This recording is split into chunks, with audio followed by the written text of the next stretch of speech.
नमस्कार दोस्तों, मैं के आपके सामने फिर हाजिर हुआ हूं श्रीमद् भागवत गीता की सीरीज का अगला वीडियो आपके सामने प्रस्तुत करने के लिए। तो आइए शुरू करते हैं आज का ये वीडियो। दोस्तों, श्रीमद् भागवत गीता की सीरीज के अध्याय श्लोक नंबर 14 तक हमने विस्तार से चर्चा कल तक की थी।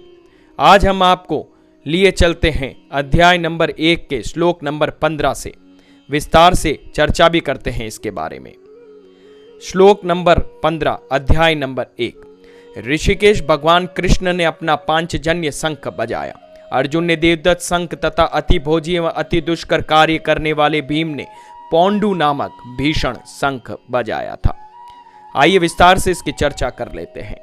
इस श्लोक में श्री कृष्ण के लिए ऋषिकेश शब्द का प्रयोग किया गया है, जिसका अर्थ मन और इंद्रियों का स्वामी है। श्री कृष्ण स्वयं अपनी और समस्त प्राणियों के मन और इंद्रियों के परम स्वामी हैं। भगवान श्री कृष्ण ने धरती पर अपनी अद्भुत लीलाएं करते समय भी अपने मन और इंद्रियों को पूर्ण नियंत्रण में रखा था। आइए जानते हैं श्लोक नंबर 16 से 18 के बारे में विस्तार से हम चर्चा करते हैं। अध्याय नंबर 1 के श्लोक नंबर 16 से 18 के बारे में।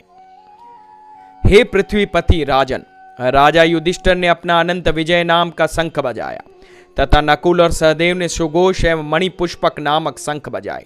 श्रेष्ठ धनुर्धर काशीराज महायोद्धा शिखंडी दुष्टदुम्न विराट अजय सात्यकी द्रुपद द्रौपदी के 5 पुत्रों तथा सुभद्रा के महाबलशाली पुत्र वीर अभिमन्यु आदि सबने अपने अपने अलग अलग शंख बजाए। आइए विस्तार से इसकी चर्चा भी कर लेते हैं। युधिष्ठिर पांडवों के सबसे बड़े भाई थे। यहाँ उन्हें राजा कहकर संबोधित किया गया है।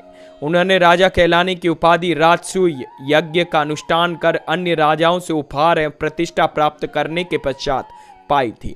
उनके आचरण में राजसी गरिमा और उदारता सदैव टपकती रहती थी।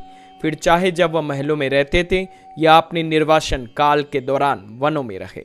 धृतराष्ट्र को संजय द्वारा पृथ्वी का राजा कहा गया है।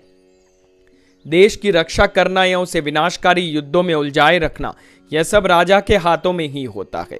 इस प्रकार अप्रत्यक्ष रूप से संजय के संबोधन का तात्पर्य यह है कि सेनाएं युद्ध की ओर बढ़ रही है। हे राजा धृतराष्ट्र, केवल आप ही उसे वापस बुला सकते हैं। आप क्या निर्णय लेना चाह रहे हैं? अब लिए चलते हैं श्लोक नंबर 19 अध्याय नंबर 1 के बारे में हम विस्तार से चर्चा करते हैं। श्लोक नंबर 19 अध्याय 1।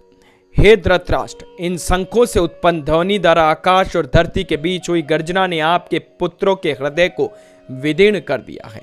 आपके पुत्रों के हृदय को विदीर्ण कर दिया। पांडव सेना द्वारा बजाए गए विविध प्रकार के शंखों से उत्पन्न भयंकर ध्वनि से कौरव सेना के सैनिकों के हृदय विदीर्ण हो गए हैं, जबकि कौरव की सेना ने जब शंखनाद किया था, जब पांडवों की सेना पर इसका कोई प्रतिकूल प्रभाव ही नहीं पड़ा, क्योंकि पांडवों को भगवान श्री कृष्ण का आश्रय प्राप्त था, इसलिए उसे अपनी सुरक्षा का पूरा भरोसा भी था।